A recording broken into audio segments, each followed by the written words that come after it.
Good morning student. आज हम तत्सम तद्भव के कुछ उदाहरण देखेंगे। जैसे जो शब्द तत्सम हैं उनको तद्भव में कैसे बदलते हैं।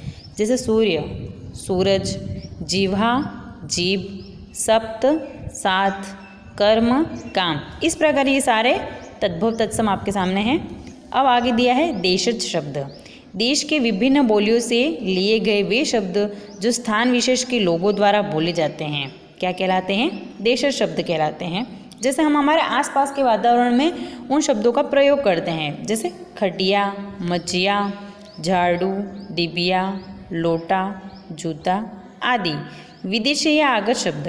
कई देशों से भारतीयों के निरंतर संपर्क में रहने के कारण हिंदी में कई विदेशी शब्द भी सम्मिलित हो गए हैं। विदेशी शब्द मतलब जो विदेशों से आए हुए हों।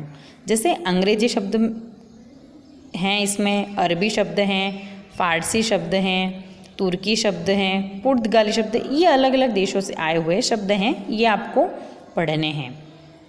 अब शब्द का दूसरा भेद हम देखेंगे व्युत्पत्ति के आधार पर। अब व्युत्पत्ति के आधार पर भी शब्द के कितने भेद होते हैं? 3। कौन कौन से? रूढ़ शब्द, यौगिक शब्द, योग रूढ़ शब्द। सबसे पहले रूढ़ शब्द क्या होता है? वे शब्द जो परंपरागत रूप से प्रचलित अर्थ देते हैं और टुकड़े करने पर जिनका कोई अर्थ नहीं निकलता, ऐसे शब्द क्या कहलाते हैं? रूढ़ शब्द कहलाते हैं। जैसे विद्या, जल, फूल, घड़ा आदि। ये शब्द हैं, अगर इनके टुकड़े कर दिए जाएं तो इनका कोई अर्थ नहीं रहता है। ऐसे शब्द क्या कहलाते हैं? रूढ़ शब्द। दूसरा यौगिक शब्द। वे शब्द जो अनेक सार्थक शब्दों के मेल से बनते हैं उन्हें क्या कहते हैं? यौगिक शब्द। जिनके टुकड़े करने पर भी उनका अर्थ निकले, सार्थक अर्थ। सार्थक मतलब जिनका अर्थ निकले। जैसे पुस्तकालय, पुस्तक प्लस आलय। परोपकार, पर प्लस उपकार। जलयान, जल प्लस यान। यौगिक शब्दों का विच्छेद करने पर प्राप्त शब्द सार्थक शब्द कहलाते हैं। तीसरा योग रूढ़ शब्द। वे शब्द जो यौगिक तो होते हैं किंतु सामान्य अर्थ न देकर किसी विशेष अर्थ को प्रकट करते हैं। जैसे नीलकंठ, तो नीला है कंठ जिसका, अर्थात शिव या एक विशेष पक्षी। योग रूढ़ शब्द में अन्य अर्थ निकलेगा। जैसे महात्मा, महान प्लस आत्मा। इस प्रकार अब शब्द का तीसरा भेद प्रयोग के आधार पर। प्रयोग के आधार पर शब्द के कितने भेद हैं? 2। विकारी शब्द और अविकारी शब्द। विकारी शब्द किसको कहते हैं? वे शब्द जो लिंग, वचन अथवा कारक के अनुसार परिवर्तित हो जाते हैं, इनमें परिवर्तन होता है, उनको क्या बोलते हैं? विकारी शब्द। जैसे घोड़ा तेज दौड़ता है तो चेंज हो जाएगा, बहुवचन करेंगे हम इसको, तो घोड़े तेज दौड़ते हैं।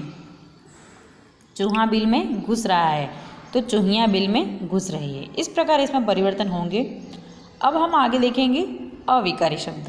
वे शब्द जो लिंग, वचन अथवा कारक के आधार पर नहीं बदलते हैं क्या कहलाते हैं? अविकारी। मतलब अविकारी शब्द में किसी भी प्रकार का परिवर्तन नहीं होता है। जैसे मोहन तेज दौड़ता है, मोहिता तेज दौड़ती है।